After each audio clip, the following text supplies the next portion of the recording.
Hi friends, అందరికీ నమస్కారం. ఈ రోజు బట్మెన్పాలెం అనే గ్రామంకి వచ్చాను. ఈ బట్మెన్పాలెం గ్రామంలో ఏ సమస్యలు ఉన్నాయో ఒకసారి ఈ బాబాయ్కి అడిగి తెలుసుకుందాం. మాది బట్టివనపల్లి గ్రామము. మత్స్యకారులకి బోట్ల మీద కానీ వాళ్ళ మీద కానీ ఇన్సూరెన్స్ అయితే ఇంతవరకు లేదు.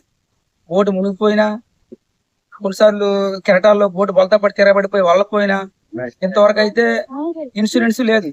దయచేసి ఈ గవర్నమెంట్ ఈ మత్స్యకారులకి వాళ్ళకి బోట్లకి ఇన్సూరెన్స్ ఇస్తే బాగుంటుందని ఈ గవర్నమెంట్ తెలియజేసుకుంటున్నాము. అలాగే మత్స్యకారుడు సముద్రంలో మరణిస్తే ఆ మత్స్యకారుల బీమా ఏ సంవత్సరాల తరబడి అది ఆ బీమా అయ్యవలసి వస్తుంది. అదే మన ఊళ్ళోన చచ్చిపోయారు, ఎక్కడెక్కడో రోడ్ల మీద చచ్చిపోతుంటే ఎంపీలు ఎమ్మెల్యే వచ్చి స్పాట్ లోన 15 లక్షలు 20 లక్షలు ఎక్స్గ్రేషియా ప్రకటించేసి ఇవ్వడం జరిగింది. మత్స్యకారుడు సరిపోతే ఏ నాయకుడు కూడా పట్టించుకోవాలి. దయచేసి ఈ మత్స్యకారులు సముద్రంలోన మరణాలు చెందినప్పుడు ఈ ఎక్స్గ్రేషియా అనేది తొందరగా ఈ గవర్నమెంట్ మనకి అందజేస్తే బాగుంటుందని ఈ విషయం కూడా ఈ గవర్నమెంట్ తెలియజేస్తున్నాము. మత్స్యకారు భరోసా కూడా ఒక్కొక్క రేషన్ కార్డులో ఇద్దరు ముగ్గురు సముద్రంలోనే వేట చేస్తున్నారు.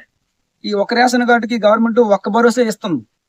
దయచేసి ఆ రేషన్ కార్డులో ఎంతమంది అయితే ఈ సముద్రంలోకి వెళ్ళి వేట చేస్తున్నారో అంతమందికి ఈ భరోసా ఇస్తే బాగుంటుందని మన గవర్నమెంట్ కి తెలియజేస్తున్నాం. మాది ప్రధాన సమస్య జట్నీ. ఈ జట్నీ లేకపోవడం వలన సంవత్సరానికి 6 మాసాలు వేట చేయవలసి వస్తుంది. తక్కిన 6 మాసాలు ఏంటంటే వలస వెళ్ళవలసి వస్తుంది. ఈ 6 మాసాలు వలసలు వెళ్ళడం వలన ఈ తల్లిదండ్రులు అందరూ వలస వెళ్ళిపోతుంటే ఇంటికాడ ఈ పిల్లలు ఈ తల్లిదండ్రుల మీద భయాలు లేక స్కూల్కి వెళ్ళడం మానేసి పూర్తిగా మత్స్యకార ప్రాంతాల్లో ఎడ్యుకేషన్ మొత్తం పోతుంది.